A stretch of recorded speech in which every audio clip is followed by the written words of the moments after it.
Hello Kodali, మాట్లాడడానికి రెడీయేనా? మొత్తానికి రెడీగా ఉన్నావు. ఇప్పుడు చెప్పు, ఏంది మ్యాటరు?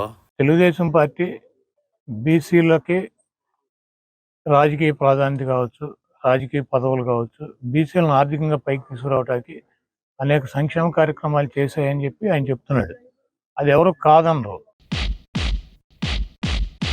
ఏంది కొడాలు, టీడీపీ బీసీలకి ఏందో చేసిందని చెప్తున్నావు? మళ్ళీ నీ సొంత పార్టీలోకి వెళ్ళాలనుకుంటున్నావా ఏందే? నువ్వు వస్తానన్నా వాళ్ళు చేర్చుకోలేగానే, వేరే ముక్కుంటే చెప్పు. ఇప్పుడు చంద్రబాబు నాయుడు గారు వెనకాలేమో పవన్ కళ్యాణ్ పెట్టుకుని ఈరోజు ఆయన ఏం చెప్తాడంటే బీసీలు నాకు వెన్నుముక్క అని చెప్తాడు. మీ జగన్ కూడా వెనక సజ్జల వైవి లాంటి వాళ్ళని పెట్టుకుని నా ఏసీలు నా బీసీలు అని ఎందుకు అంటున్నాడో? కాకపోతే చంద్రబాబు నాయుడు ముఖ్యమంత్రి అయిన తర్వాత తెలుగుదేశం పార్టీ అధ్యక్షుడు అయినాక బీసీలకు చేసింది ఏంటని చెప్పి నేను అడుగుతున్నా.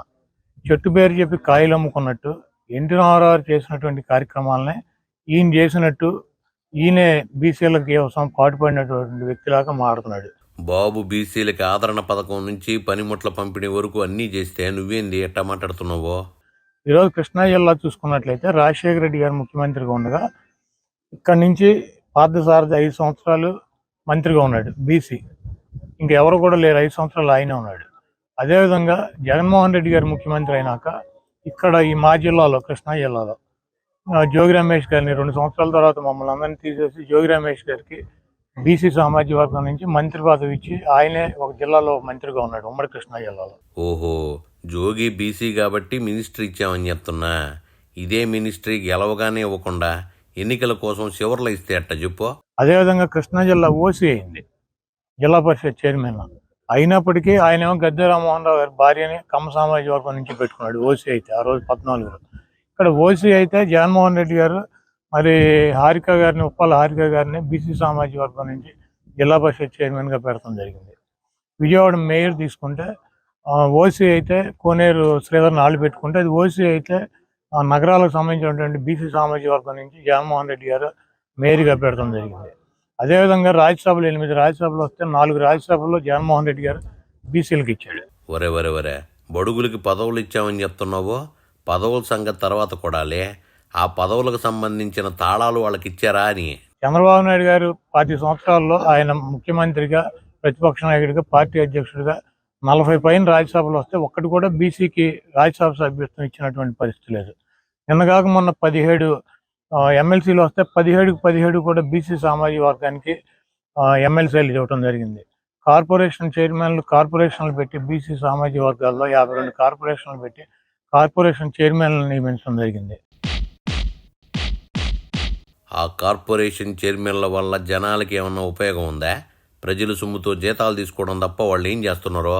బీసీలకు ఆర్థికంగా వాళ్ళ పిల్లల చదువులకు కావచ్చు, వాళ్ళకి వైద్య ఖర్చులకు కావచ్చు, ఆరోగ్యశ్రీ ద్వారా కానీ, ఫీజు రింబర్స్మెంట్ ద్వారా కానీ, లేకపోతే బీసీలలో ఉన్న పిల్లల్ని చదివించుకోవాలని చెప్పి ఇంగ్లీష్ మీడియంకి తీర్చిదిద్దడం కావచ్చు, గవర్నమెంట్ స్కూల్ని కార్పొరేట్ స్కూల్స్గా తీర్చిదిద్దడం, వాళ్ళకి భోజనాలు, అదేవిధంగా వాళ్ళకి స్కూల్ డ్రెస్సులు, అమ్మఒడి, పిల్లల్ని స్కూల్కి పంపించినందుకు అమ్మఒడి డబ్బులు ఇచ్చేటువంటి కార్యక్రమం, ఇవన్నీ కూడా సామాజికంగా వాళ్ళకి రాజకీయ పదవులు కల్పిస్తూ, వాళ్ళ పిల్లల్ని ఒక తండ్రిలాగా ఆదరిస్తూ, వాళ్ళ చదువులకి, వాళ్ళకి ఆరోగ్య సమస్యలు వచ్చినా వాళ్ళకి ఇళ్ళు నిర్మాణం చేసినటువంటి కార్యక్రమాలన్నా కూడా పెద్ద ఎత్తున బీసీల యొక్క సంక్షేమం కోసం, బీసీల యొక్క ఆర్థికంగా వాళ్ళ కాళ్ళ మీద వాళ్ళు నిలదొక్కోవడం కోసం, వాళ్ళ పిల్లలు, వాళ్ళ హాస్పిటల్ ఖర్చులు, అదేవిధంగా వాళ్ళకి రాజకీయ ప్రాధాన్యత ఇస్తూ ముందుకు నడుస్తున్నటువంటి వ్యక్తి జగన్మోహన్ రెడ్డి గారు.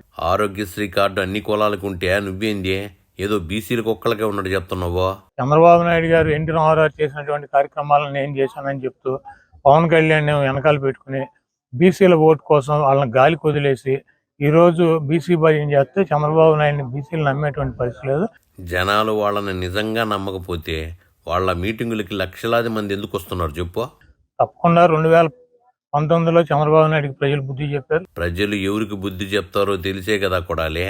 మీ పార్టీలో నుంచి ఆల్మోస్ట్ అందరూ జంప్ అయిపోతున్నారు.